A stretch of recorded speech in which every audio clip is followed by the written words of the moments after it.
Kryeministri i Kosovës Albin Kurti ka vazhduar konsultimet intensive me partitë parlamentare për zgjedhjen e presidentit, ku është takuar të martën e sotme me kreun e Lidhjes Demokratike të Kosovës, Lumir Abdixhiku.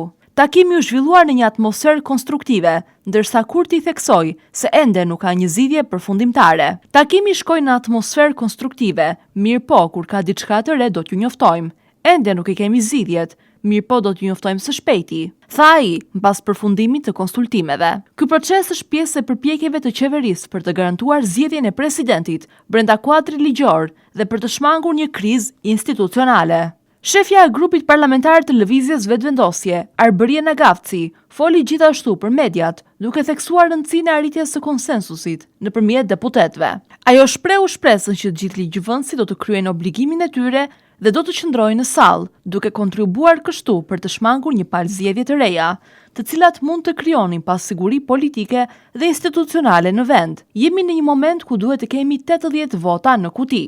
Takimet janë intensive për të shmangur zgjedhjet, tha Gavci, duke nënvizuar për kushtimin e partisë së saj për një zgjidhje konsensuale. Ndërkaq, Lidhja Demokratike e Kosovës po vazhdon brenda strukturave të saj diskutimet për të harmonizuar qëndrimet dhe për të gjetur një formulë që do të mundësojë zgjedhjen e presidentit pa përplasje të mëtejshme politike. Takimi sotëm me kryeministrin Kurti është pjesë e një serie konsultimesh që pritet të zhvillohen në vijim.